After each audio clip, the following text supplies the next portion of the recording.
So often, games will try to impart the feeling of choice, giving you a series of options that ultimately revert to this magical box theorem of problem solving, or they're so wildly incongruous that most players just naturally divert to a specific channel. But one game this year, one game really made me question the notion, what does it mean to do the right thing? Usually, before I go shaking my tits for the press, I like to go see how the professionals do it.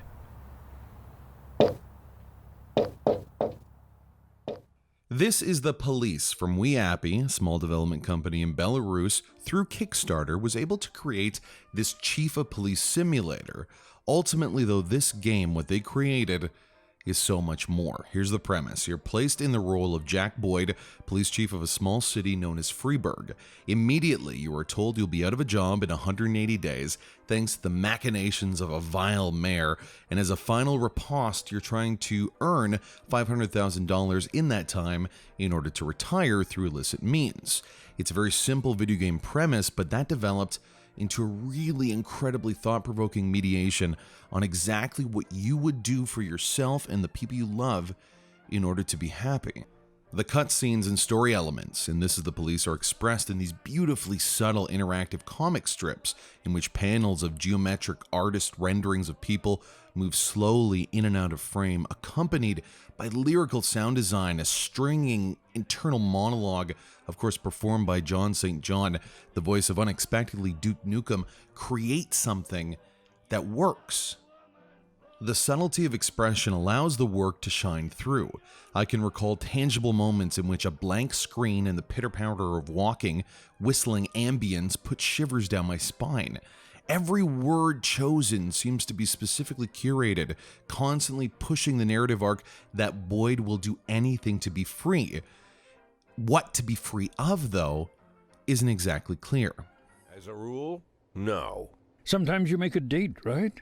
Sometimes make new friends. Sometimes, I guess. But that's not why I go. And why? I consider it a hobby.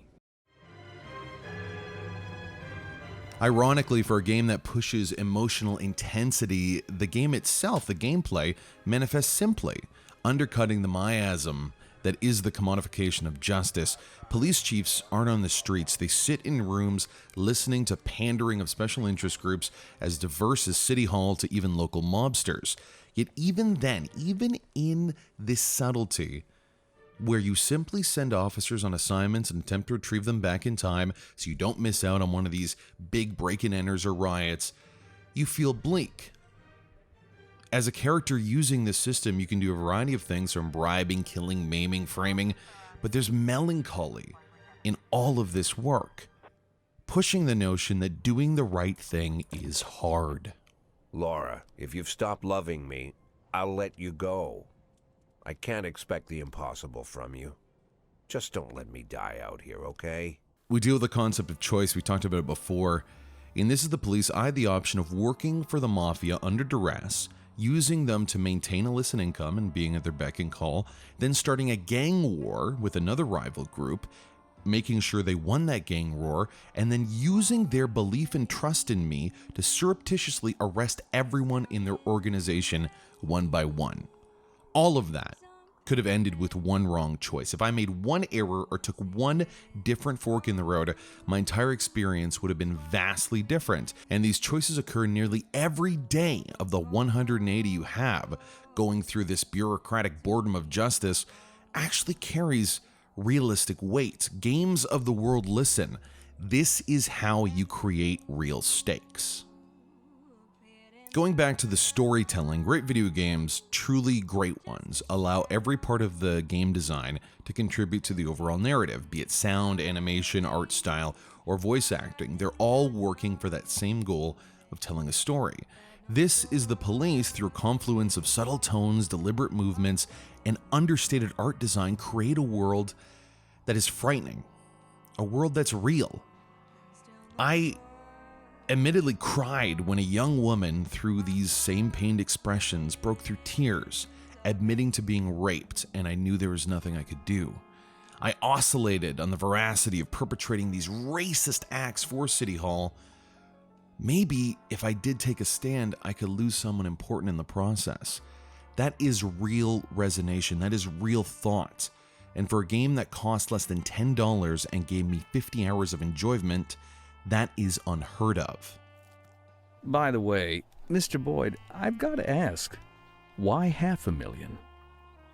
Go fuck yourself, Troy Starr.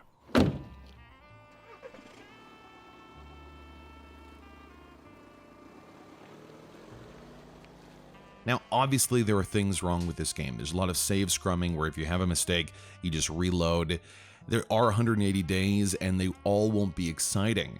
There's instances where tonally things don't exactly make sense. You make choices, don't really follow through, and the investigations can be mind-numbingly boring.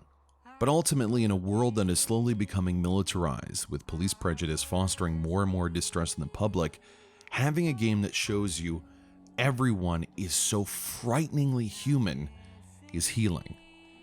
Finally, I leave you with the words of development lead Ilya Yanovic. This Is the Police is not a political game, but a human one. It revolves around personal desires, fear, pride, love, and hatred. We are storytellers, not propagandists. We have no ready-made answers, but together we can find them, and video games, like all other good things in the world, are here to make sure we don't get lost.